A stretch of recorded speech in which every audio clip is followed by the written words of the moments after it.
talk about the Big Mek Dakka Rig. So, just looking at the keywords right away, I had to look. We have vehicle keyword, Walker, Big Mek, Dakka Rig.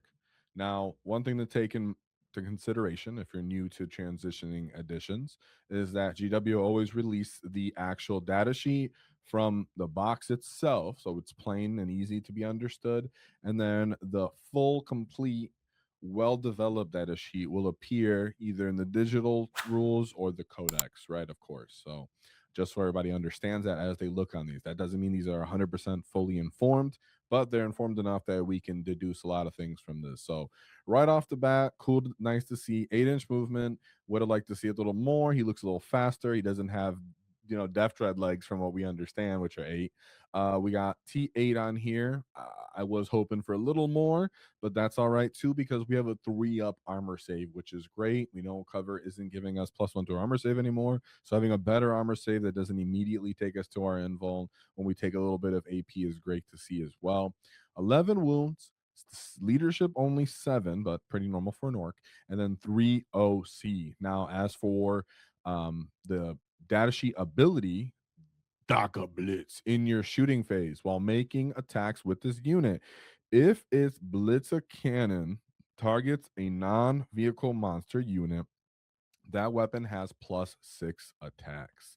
So that means when we're looking at the Blitzer cannon, we're going to add 6 attacks to that when it's going into anything that's not a vehicle or monster, which doesn't just mean infantry. That includes swarms, beasts, and mounted, which was a huge thing. Shout out to the Big Mek who's here in the corner. So Big Mek's here live action. He pointed that out as well. And for the Blitzer cannon, it's heavy, sustain, 24 inches, 8 attacks base, ballistic skill 5+, 7 shots -2 damage. And of course, we're going to talk about how we can actually make this more reliable at shooting because that's the real question at hand when we're looking at these data sheets, especially this one. The main things to look at here is awesome to have sustain built in. Awesome, we're going to get 6 more shots on a variety of other targets that aren't just vehicles and monsters. And then heavy is way more usable because now you can move 3 inches and actually get that, which we're going to be needing.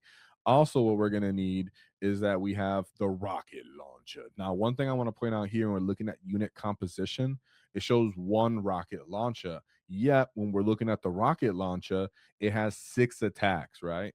So most people are like, hey, rocket launcher changes. It's not D3 shots. It's a flat amount of shots. But not only that, but this rocket launcher is 6 attacks. And when we look at the other new orc data sheet, we're going to see that it's also going to have another thing we're going to have to analyze by looking at that. But take that into your orky minds to hold on to that. 6 shots, strength 5. Ballistic skill 5+, but strength 10. Whoa, we moved up the whole pip of strength to the awesome breakpoint of strength 10. We're very happy to see that. So much more utility in with that profile into a variety of targets. It actually feels a little bit anti-tankish, and we're going to talk about how this can actually be more of an anti-tank unit as we continue this, right? So we have -2 AP. Love to see that with the changes. Cover, flat 3 damage. So of course, one thing people are very familiar with is Dread Mob, right? If you're taking Dread Mob, throw an enhancement on this. We also can use it to get lethal. So we already know it has built-in sustain. So we might as well throw lethal on this boy, and he has lethal sustain both into that one unit at once. He does have cool abilities that he can do, like a full reroll to hit for 1 CP in the Dread Mob detachment, which is amazing. We're going to need those kind of buffs because of the difficulty with cover, how everyone's going to have nice defensive modifications to our ballistic skill.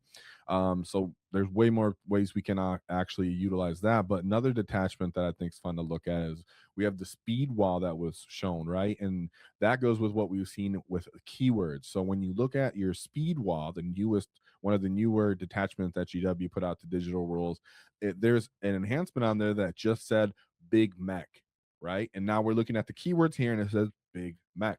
So we can see that GW is going to be very specific in the codexes for some of the enhancements or for the new rules in the edition that are going to come out. They're going to be very specific and they're going to be picking a specific type of character, right? Instead of it just being leader or, we know support's coming, support. They're actually calling out the data sheet keyword for that kind of mech or that kind of character, just like they would with War Boss, for example, right?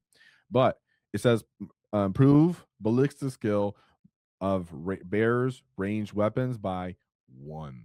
So now we're adding that enhancement on top of he has heavy, as we spoke about as well in this detachment.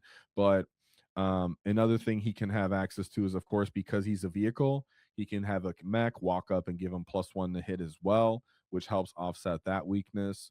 And then if you're playing Dreadmop, or if you're playing Dreadmop, like we don't know if you can mix Dreadmop and Speed Wall or Cultist Speed and such like that with any of these buffs. But we also have super ammo. Sorry guys, always mess that up. Which gives anti 4+ vehicle and monster ability to this Dakka rig, or it says any orc unit. So, but Dakka rig can also have some of that. So there are ways that we're going to be able to utilize this unit, even though most people are poo-pooing orc shooting. It's really not 100% gone, right? When you're looking at, I can now do change the ballistic skill, and then I can actually give him +1 to hit, and then his heavy keyword gives him +1 to hit. That means I can actually get rid of an ignoring cover and possibly someone's defensive -1 to hit as well.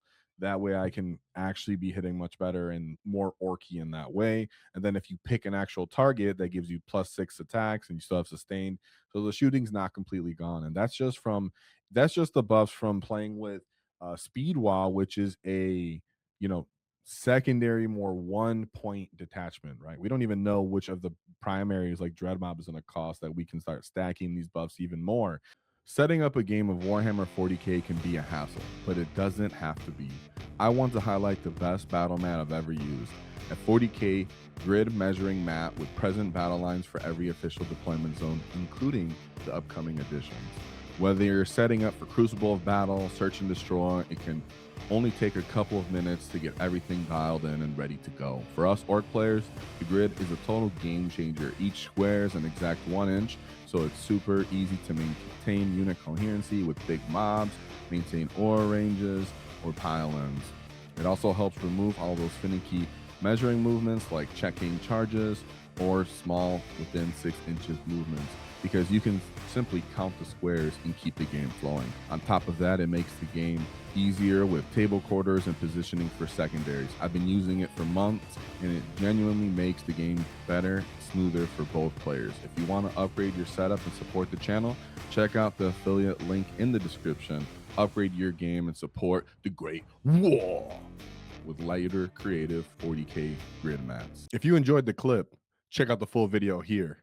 If you'd like to see more tactics, click here. Let's get stuck in, lads!